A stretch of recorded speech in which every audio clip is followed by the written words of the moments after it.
नमस्कार दोस्तों, मैं मनीष का स्वागत करता हूं आज सुबह चैनल एमडी सॉल्यूशन में। दोस्तों यहां पे हम बात करने वाले हैं कि अगर आपका गूगल माय बिजनेस लिस्टिंग है वो यहां पे सस्पेंड हो गया है तो काफ़ी लोग काफ़ी ज़्यादा परेशान हो जाते हैं कि सर हमारा Google my business listing suspend हो गया है तो हम यहां पे कैसे उसे लाइव करवाएं, क्या तरीका है जिससे कि लाइव होगा, क्या ये लाइव होगा या नहीं होगा, कितना टाइम लग जाता है, इस बारे में हम यहाँ पे बात करने वाले हैं। दोस्तों अगर आपका गूगल मैप लिस्टिंग सस्पेंड हो गया है तो यहाँ पे ध्यान रखिए, हमेशा गूगल मैप 100% लाइव हो जाता है, इसमें कोई भी ऐसा नहीं है कि नहीं होगा। बट यहाँ पे 3 चीज़ें मैं आपको बताऊंगा, अगर वो चीज़ें आपकी है तो 100% आपका गूगल मैप यहाँ पे लाइव होगा।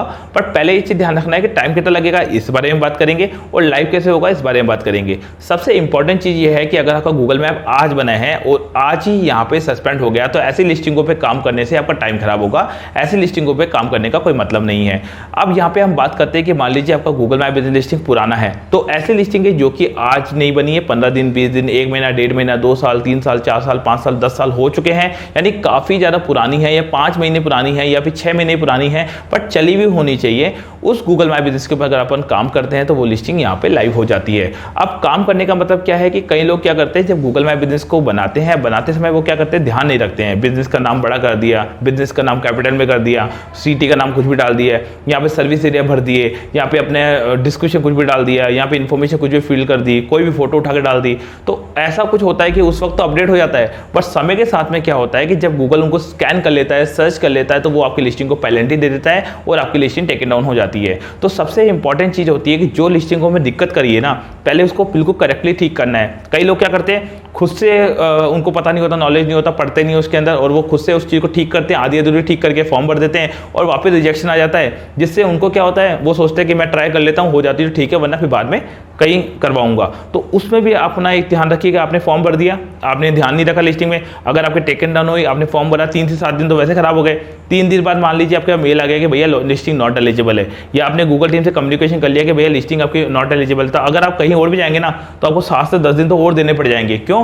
क्योंकि गूगल की टीम के पास में डेटा होता है जिससे गूगल समझ जाता है कि आपने रिसेंटली फॉर्म भरा था, तो आपकी हेल्प नहीं करता और ना हमारी हेल्प करता है। इसलिए अगर आपको बिल्कुल नॉलेज नहीं है तो आप उसको छेड़िए मत, ठीक है? क्योंकि जितना छेड़ेंगे उतना ही गूगल का एल्गोरिथम को और टाइम देना पड़ेगा, यानी बैठ जाना पड़ेगा कि भैया आप लिस्टिंग को छेड़ेंगे नहीं, ताकि गूगल का सिस्टम उस पर जितने भी बंदे काम कर रहे होंगे, जो भी लिस्टिंग पे प्रोसेस चल रहा होगा, वो क्लोज हो जाए और फिर नया प्रोसेस जनरेट हो। तो ऐसे में हम लोग क्या करते हैं, पहले ये देख लेते हैं कि आपने कोई ऐसा केस आईडी वगैरह वगैरह तो जनरेट नहीं कर रखा, वरना पता चले हमने आपको 10 दिन बोला और वहाँ पे आपने ऑलरेडी काम करा तो 7 दिन वैसे खराब हो गए। कई बार क्या होता है, लिस्टिंग का ईमेल आईडी भी खराब हो जाता है तो उसमें भी 6-7 दिन खराब हो जाते हैं। तो लिस्टिंग में इशू पकड़ना बहुत जरूरी है, अगर इशू नहीं पकड़ाना तो लिस्टिंग ठीक नहीं होगी। तो हम लोग पहले क्या करते हैं, बिजनेस का नाम, कॉन्टैक्ट नंबर, सिटी का नाम, डिस्क्रिप्शन, डिटेल सब कुछ उसमें चेक कर लेते हैं। कोई भी ऐसी चीज़ नहीं छोड़ते कि जिससे हमें लगे कि भैया लिस्टिंग यहाँ पर आपकी ये वायलेशन हो रखा है। अब वायलेशन जब ठीक हो जाता है तो आप ये समझ जाइए कि भैया बंदे ने वायलेशन ठीक कर दिया, अब यहाँ पे आपकी लिस्टिंग ठीक हो जाएगी। कैसे? अब हम लोग क्या करें, अपील फॉर्म भरेंगे। पहले रजिस्ट्रेशन फॉर्म आ रहा था, अब यहाँ पे अपील फॉर्म आ गया। रजिस्ट्रेशन फॉर्म के अंदर पहले क्या होता था, कितनी बार भी भर सकते थे, अपील फॉर्म यहाँ पे हो गया कि एक बार भरेंगे, उसके बाद सेकंड टाइम भरेंगे तो 10%, 15%, 20% पे आकर रुक जाएगा। तो एक ही बार अपील फॉर्म भरा जा रहा है। अपील फॉर्म अगर रिजेक्ट हो जाता है तो भी दिक्कत नहीं है। कई लोग सोचते सर मेरा तो अपील फॉर्म भरा था, उसका तो रिजेक्शन आ गया, अब ठीक ही नहीं होगी, ऐसा नहीं होता। अपील फॉर्म जस्ट लाइक एक सॉफ्टवेयर की तरह काम कर रहा है। गूगल में अगर रिजेक्शन आ जाता है इसका मतलब ये नहीं है लिस्टिंग पुरानी है और रिजेक्शन आ गया तो कोई दिक्कत नहीं है, क्योंकि वो क्या होता है, रिजेक्ट होने का रीजन भी हमें सही करना पड़ता है। अगर आपका रिजेक्ट हुआ इसका मतलब कोई दिक्कत है, उसको ठीक करिए, फिर वापस से सबमिट करिए तो ठीक होगा। तो ऐसे केस में हम रिजेक्शन का रीजन देख लेते हैं, चीजें देख लेते हैं, वापस सबमिट कर देते हैं। सबमिट करने के बाद में गूगल को डायरेक्टली सबमिट करेंगे।